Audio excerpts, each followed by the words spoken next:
ഓരോ മുഹൂർത്തങ്ങൾക്കും അതിൻ്റെതായ സന്തോഷങ്ങളുണ്ട്. അതിൽ ചിലത് ഒരിക്കലും മറക്കാൻ പറ്റാത്തതും. Azad gold and diamonds, Thazhepalam, Tirur. Mannarakkal തോടിന്റെ ഒഴുക്ക് തടഞ്ഞുള്ള പാടം തൂർക്കൽ തടഞ്ഞ് കൊടിനാട്ടി CPM.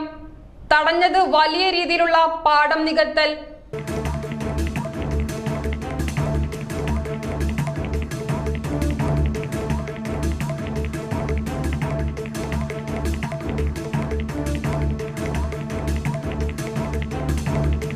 തണ്ണീർത്തടം നികത്തി 4 വരിയോളം കല്ല് വെച്ച് പാടം നികത്തുവാനുള്ള ശ്രമമാണ് CPM പ്രവർത്തകർ ഇടപെട്ട് തടഞ്ഞത്.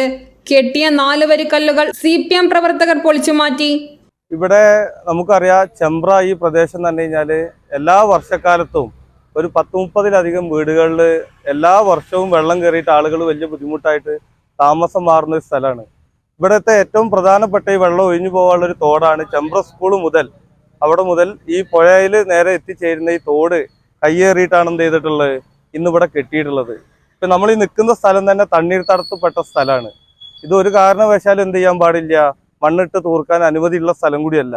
എന്നിട്ട് ഇവിടെ 2 ഭാഗത്തും മണ്ണിടെ ഈ വെള്ളം തടസ്സപ്പെടുന്ന രൂപത്തിൽ 3-4 വരി കല്ലാണ് എന്ത് ചെയ്തിട്ടുള്ളത് ഇവിടെ വെച്ചിട്ടുള്ളത്. അപ്പോൾ വലിയ പ്രതിഷേധമാണ് നാട്ടുകാരെന്നുള്ള നിലയ്ക്ക് എന്ത് ചെയ്തിട്ടുള്ളത് മുഴുവൻ ആളുകളും. കാരണം ഈ ആളുകൾ ഇത് എന്ത് ചെയ്യും, വലിയ വിലയ്ക്ക് ഭൂമാഫിയ അത് വിറ്റാണ്ട് പോകും.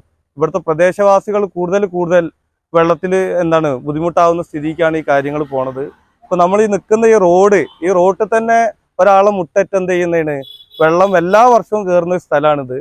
അപ്പോൾ അതിൽ അധികൃതരായിട്ടുള്ള ആളുകൾ വേണ്ട നടപടി എന്ത് ചെയ്യണം, സ്വീകരിക്കണം. ഇല്ലെങ്കിൽ വലിയ പ്രളയക്കെടുതിക്ക് എന്ത് ചെയ്യും, ഈ നാട് മാറുന്നുള്ളതാണ് പറയാനുള്ളത്. മഴക്കാലമായാൽ റോഡെന്നോ തോടെന്നോ പുഴയെന്നോ അറിയാതെ ആൾപ്പൊക്കത്തിൽ വെള്ളം ഉയരുന്ന തിരൂർ നഗരസഭയിലെ ഏറ്റവും വലിയ പ്രദേശങ്ങളിൽ ഒന്നാണ് ചെമ്പ്ര. ഇവിടെയാണ് വലിയ രൂപത്തിലുള്ള പാടം നികത്തിൽ ശ്രമമുണ്ടായത്.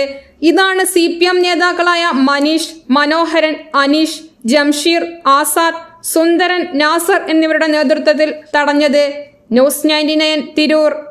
35 വർഷത്തെ വിശ്വസ്ത പാരമ്പര്യവുമായി എന്നും എപ്പോഴും കൂടെയുണ്ടെന്ന വിശ്വാസം. Basith Wedding Mall, Basith Arcade, Poonkottukulam, Tirur.